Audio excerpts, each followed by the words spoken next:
안녕하세요. 축진먹입니다. 메리 크리스마스. 죄송합니다. 어쨌든 이번 컨텐츠는 공격수 비교 빅6 컨텐츠인데요. 사실 이번 여름 이적 시장이 프리미어리그에 거물급 공격수들이 많이 오면서 정말 미친 듯한 이적의 해다, 이렇게 얘기할 수 있을 것 같습니다. 그래서 빅6 공격수 기준으로 한 명씩 중간평가를 해보는 시간을 가질 거고요. 순서는 팀의 순위대로 할 거고 최종평가도 곁들여서 해보도록 하겠습니다. 이적생만 다루는 거니까 참고해주시면 좋을 것 같습니다. 먼저 아스날 요케레스입니다. 요케레스는 20경기 16번의 선발 7골과 도움은 없습니다. 그 중에 2번의 PK가 있었고요. 요케레스 이적하기 전에는 기대감이 좀 많았던 선수인데 지금 이제 시즌 전체로 봐도 특유의 시원한 모습이 잘 안 나오는 것 같아요. 그리고 스포르팅 시절에 득점했던 장면들 보면은 힘으로 이겨내거나 스피드로 이겨낸 다음에 결국엔 직접 마무리를 하는 그런 빈도들이 높았는데 사실 프리미어리그에서는 그런 특유의 장점들이 안 나오고 있습니다. 그리고 리즈전에서 본인 특유의 시그니처 그런 안으로 파고들면서 슈팅하는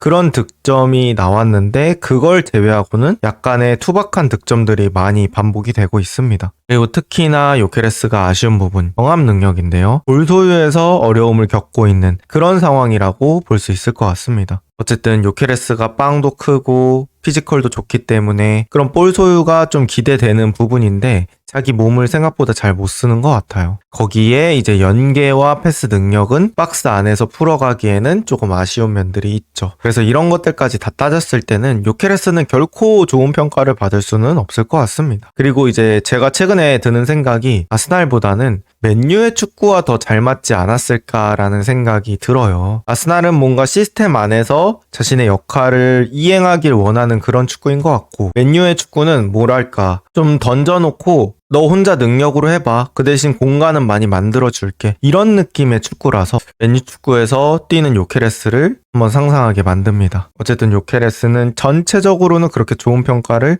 줄 수는 없을 것 같습니다. 그 다음 맨시티입니다. 맨시티는 이적해온 스트라이커는 없습니다. 2선 미드필더들이나 그런 선수들이 있었지만 스트라이커는 없고요. 그냥 홀란드가 짱입니다. 넣을 거 다 넣어주고 슈팅 세게 하지 않고 득점할 수 있게, 그리고 박스 안의 위치 선정도 너무 환상적이고요. 압도적인 리그 득점 1위, 17경기 19골. 정말 미친 듯한 퍼포먼스를 보여주고 있는 홀란드입니다. 그 다음 첼시입니다. 첼시의 주앙 페드루는 22경기 19번의 선발 6골과 4개 어시스트입니다. 페드루는 클럽 월드컵만큼의 활약은 아니지만 나름 또 준수한 활약을 보여주고 있고요. 9번 자리뿐만 아니라 10번 자리로도 여러 번 나오면서 첼시에서는 이곳저곳 잘 열심히 띄워주고 있습니다. 그리고 페드루, 이제 첼시가 델랍을 영입한 시점에서는 왼쪽 윙어로 가려나? 라는 그런 초반의 예상도 있었는데 이제 첼시에서는 아예 톱자원으로 자리 잡았고 주앙 페드루 자체가 100% 만족이 아니실 수도 있죠. 하지만 제가 느꼈을 때는 다른 선수에 비해서는 역체감이 되게 심한 것 같아요. 델랍이나 기우가 나왔을 때 페드루만큼 못해주다 보니까 이거 페드로가 되게 잘하는 거구나 라는 걸 느낄 수 있고요. 덩치에 비해서 볼키핑이 상당히 좋습니다. 그러니까 덩치가 커서 힘으로 버티고 그런 것들을 밀어주고 이런 게 아니라 그냥 올바르지 않은 자세에서도 좋은 기본기를 바탕으로 밀어주고 다시 받아주고 이런 것들이 좀 좋은 것 같아요. 그래서 저는 기본기가 좋다는 말로 말씀을 드리고 싶습니다. 그 다음 가끔 나오는 아쉬운 골 결정력만 개선할 수 있다면 지금보다는 훨씬 더 좋은 선수가 될 수 있을 것 같아요. 그리고 9번보다는 9.5번 같은 플레이로 첼시의 강력한 2선 라인을 또 살려줄 수 있기 때문에 주앙 페드루 첼시에서는 나름 또 잘 적응하고 있는 것 같다. 저는 이렇게 말씀을 드리고 싶고요. 그 다음 리암 델랍입니다. 델랍은 11경기 6번의 선발 그리고 1골과 어시스트는 없습니다. 델랍이 기대를 받았던 거에 비해서는 득점이 그렇게 많은 편은 아니고요. 프리시즌에 보여줬던 그런 포스, 힘, 그리고 연계, 득점 이런 거는 좀 없어지고 약간은 평범한 선수가 됐던 것 같아요. 그리고 이제 가끔가다 나오는 팔꿈치 같은 그런 돌발 행동도 있는데 저는 이런 부분들은 무조건 개선이 필요하다고 생각을 하고요. 피지컬 좋고 파워 있지만 약간은 좀 투박하다. 그래서 연계 능력이 최상위권은 아니고 공을 미친 듯이 잘 차고 드리블이 엄청 좋고 이런 스타일 아니기 때문에 개선이 필요할 것 같아요. 그리고 교체로 나왔을 때 불성실함도 저는 지적할 수 있다고 생각을 하는데, 사실 교체로 나온 선수가 물론 이제 호흡이 안 터지는 그런 문제들도 발생할 수 있습니다. 그럼에도 체력이 차 있는 상태에서 들어왔기 때문에 엄청나게 많이 뛰어다니면서 그런 부분들을 보완을 해줘야 된다고 생각을 하는데요. 델랍은 그런 성실함은 좀 부족한 느낌이 듭니다. 그리고 어쨌든 간 델랍이 파워가 좋은 선수인데, 그런 파워를 잘 보여주려고 하면 결국에는 저는 적극성이 늘어나야 될 것 같아요. 그래서 전체적으로는 이렇게 말씀드릴 수 있지 않나 싶습니다. 델랍은 당연히 주앙 페드루나 일반적인 영입생에 비해서는 좋은 평가를 받을 수 없겠죠. 그 다음 리버풀입니다.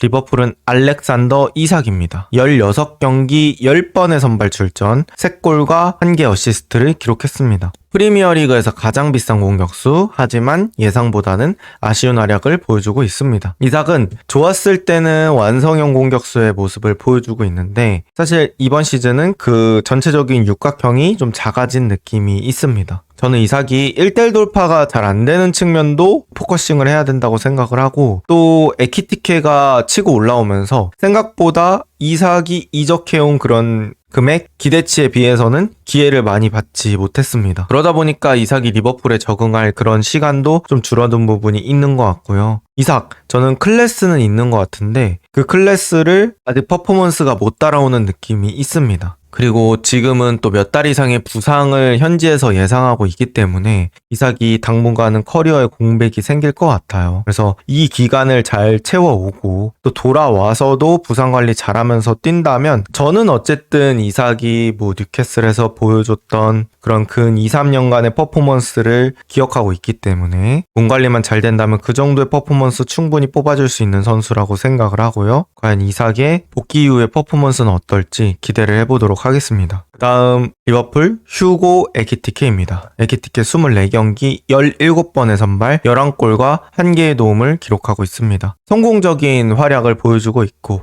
리버풀의 이적생 중에 거의 유일한 성공 선수가 아닐까라고 생각이 들 정도로 좋은 활약을 보여주고 있습니다. 저는 에키티케의 플레이 스타일이 프리미어리그와 잘 맞는 것 같아요. 슈팅 많이 하고 슈팅 타이밍이 빠릅니다.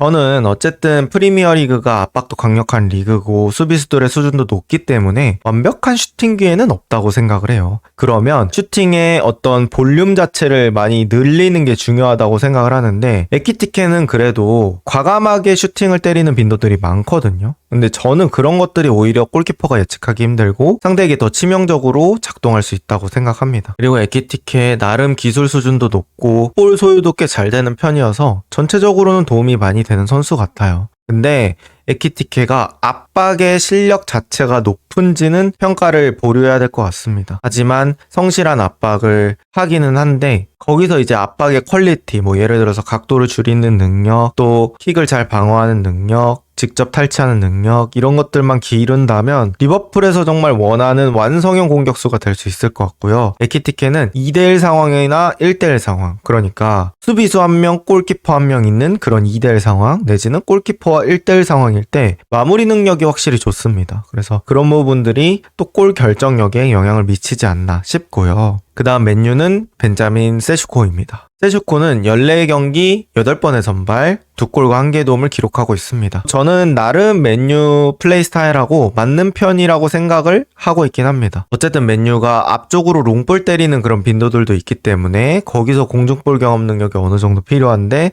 세슈코 어느 정도 경합은 된다. 그리고 포스트 플레이도 어느 정도 괜찮다. 그래서 그런 부분들이 있는데, 아쉬운 부분은 아무래도 골 결정력하고 슈팅 스킬인 것 같습니다. 똑같은 기회여도 이걸 깎아찰지, 인사이드로 밀어찰지, 발등으로 때릴지, 뭐 이런 것들에 대한 판단이 저는 결국 슈팅 스킬이라고 생각을 하는데요. 세슈코는 그런 세련된 판단들이 좀 부족하다고 느껴지고요. 골 결정력도 이것과 연관이 되어서 그렇게 높지는 않은 것 같습니다. 물론 어시스트로 팀에 도움을 주는 빈도도 있습니다만 이런 부분들은 좀 개선이 되어야 될 것 같고, 또 쿠냐를 한번 얘기해보자면 쿠냐가 툴이 더 다양한 것으로 느껴져요. 그러니까 쿠냐도 뭐 완벽한 맨유의 스트라이커는 아닙니다. 그럼에도 뒷발로 패스, 2대1 패스, 연계 이런 부분들이 세슈코에 비해서 뛰어나다 보니까 공 자체는 쿠냐가 더 잘 찬다라는 느낌이 들고 있고, 최근에 마운트가 또 급부상하면서 세슈코 완전히 주전이다라고 얘기할 수는 없게 되는 상황이고요.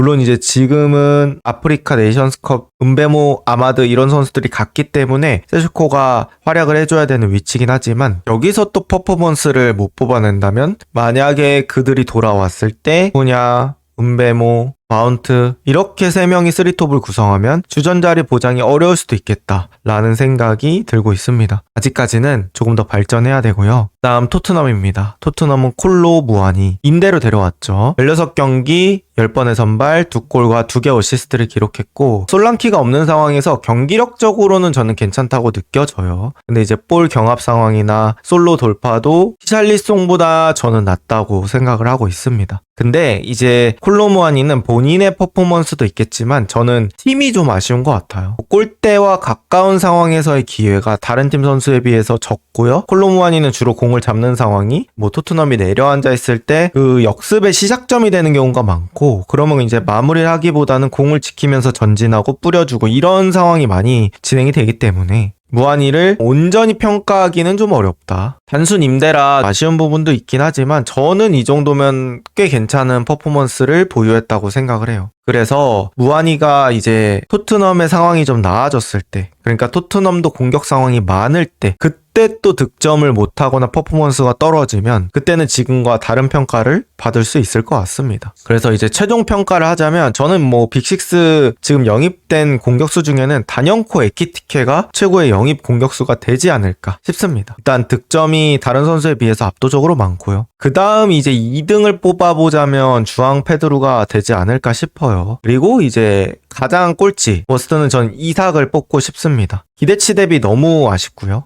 물론 부상 상황도 있긴 했지만 어쨌든 이삭이 가지고 있는 상징성, 기대치, 돈을 떠나서라도 그 선수한테 실력적으로 기대한 부분들이 있는데 그런 부분들이 잘 나오지 않아서 저는 그런 부분을 가장 아쉽다고 봤고 요케레스도 아쉬운 편에 속합니다. 근데 요케레스는 소프트웨어 개선이 좀 필요할 것 같아요. 그리고 이제 세슈코는 골 결정력 개선이 필요할 것 같고요. 무아니는 팀 상황이 개선이 되어야 될 것 같아요. 그리고 델랍은 성실성과 팔꿈치 개선이 필요하다. 이렇게 볼 수 있을 것 같습니다. 이렇게 PL 영입된 공격수들을 한번 얘기해봤는데요. 여러분의 생각은 어떠신가요? 이번 영상은 여기까지입니다. 좋은 하루 보내세요.